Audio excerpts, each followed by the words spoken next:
Sa ilalim ng mahusay na pamumuno ni Mayor Lito Atienza, marami ang nabago sa lungsod ng Maynila. 9 na taon nagtrabaho, nagsumikap at nagpunyagi si Mayor Atienza upang muling maibangon ang Maynila. Nagkaroon ng panibagong sigla at saya ang lungsod ng Maynila. At sa puso ng bawat Manileño, naramdaman ang tunay na kaunlaran.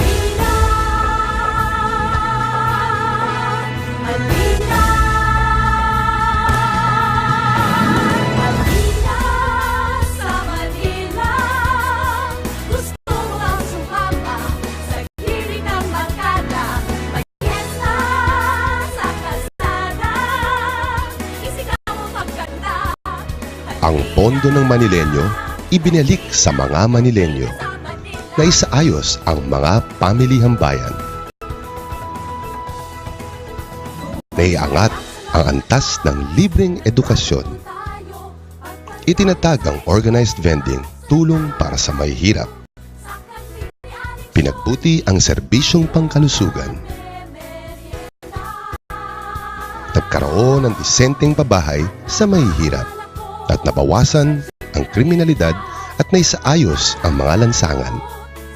Muling nakilala ang Maynila bilang sentro ng kaunlaran ng ating bansa. Sa Administrasyong Atienza, pinarangalan ng Department of Finance ang lungsod ng Maynila bilang Best Performing City in Finance Management. Nagkaroon ng bagong mukha ang Maynila, bagong pag-asa.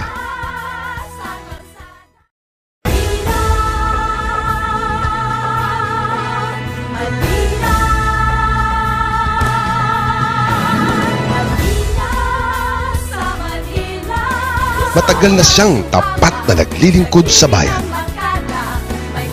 Nagsimula sa barangayan, lumaban sa diktatorya, umabot sa batasang pambansa, naging haligi ng demokrasya, namuno sa pagpapabahay para sa mahihirap, nahalal bilang vice-alcalde, ginawa ninyong mayor ng Maynila, naging kampyon ng kalikasan.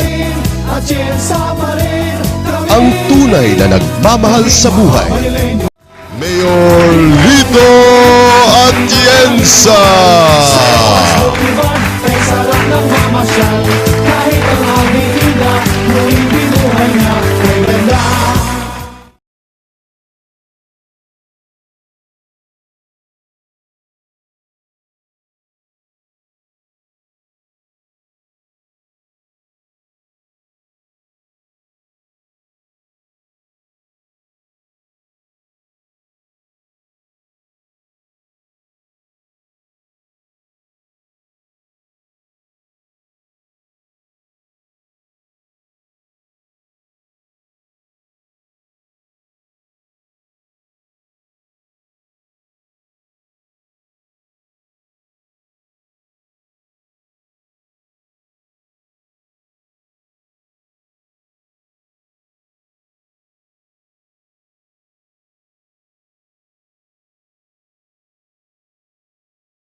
Subalit, ano na ang mukha ng Maynila ngayon? Nagtatanong ang taong bayan. Ang mga proyekto ni Mayor Lito Atienza na pinaghirapang itayo sa loob ng 9 na mahabang taon, bakit bigla-biglang sinira?